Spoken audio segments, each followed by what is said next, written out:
I want to show you a few more things that you can do with photographs in Photopea. You wouldn't be able to do these in Wix. Some image processing thingies that you might want to know about. So before I do anything else, I'm just going to open this up a bit. Then I'm going to go to the levels, and the levels work both ways. You can make the whites whiter, the highlights whiter, and the shadows darker, so you can increase the contrast, or conversely you can also decrease, so you can make the blacks go lighter and the whites go darker. I'm not going to do that. I'm just playing with the values up here. Usually the dark is a very, very small value. When you make it too much, it really starts getting really, really dark, so it's usually something like 3 or 4. The white you can pull over quite a bit. So I've done the basic adjustments here. Now I'm going to show you a number of things you can do with this image. Now the first thing you can do is you can colorize this image. Now in the previous tutorial I said that there are these effects in Wix, and like these very, very sort of brightly colored neon effects. Don't use them, they will not work well, they will make your work look really kind of cheap. But this is not the case for colorization, because in colorization, when we do it inside something like Photopea, then we actually have a chance to play with the values and make them exactly the way we want. So in Wix, when we were looking at these effects in Wix, it was all very, very bright and glaring, but here I can do it very subtly, like this, and then I can also change the hue to something that I like maybe make it sort of like a lighter orange, and then increase the saturation a bit. Or then you can also, of course, go totally crazy and just keep playing with these sliders to get the perfect value. And so this is one of the things that you can do, which I wanted to show you.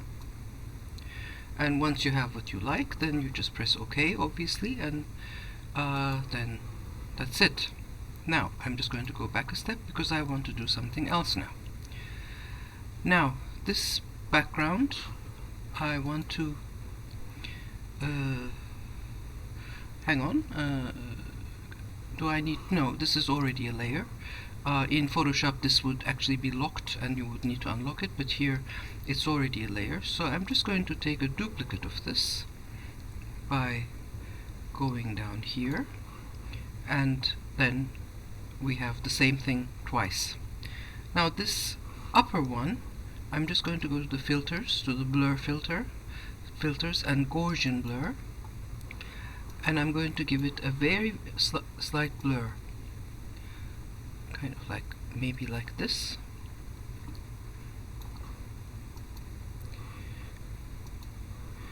Then I'm going to decrease the opacity to about 35, 40, something like that, maybe 50. You have to play around with it. But then what I'm going to do is I'm going to actually make this much, much brighter. Really brighten it up, like so. And let me actually zoom in to show you this effect. And I'm going to go back and blur this a little bit more. So what we have now is, oops, it tells me it found some junk files. I'll get to that in a minute. What we have now is actually this famous soft focus effect. So you don't need to spend a lot of money on an expensive filter. You can actually do the soft effect just like this by yourself with an application like Photopea. So that was the second one that I wanted to show you. But now let's go back here to the original image. I'm just going back in the history. Now in the other tutorial I actually made a selection and gave that selection a big feather, which you will remember. So I went here and modify and feather, and then I put in a value. But how about if we don't do that? Leave it as it is. I'm going to inverse select it so it selects the outside, and I'm going to hide the selection thingies.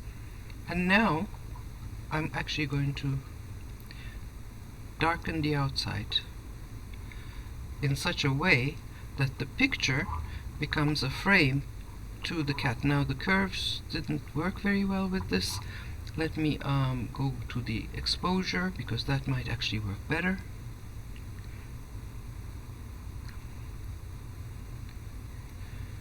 So now you have a frame of the cat's face, and then if you just let me just deselect this, and then if you crop this image to a nice kind of size, then you can also do things like these. So these three simple tricks, they're very simple, but they're very effective. I just wanted to show you these, and that's the end of this short little tutorial. Bye for now.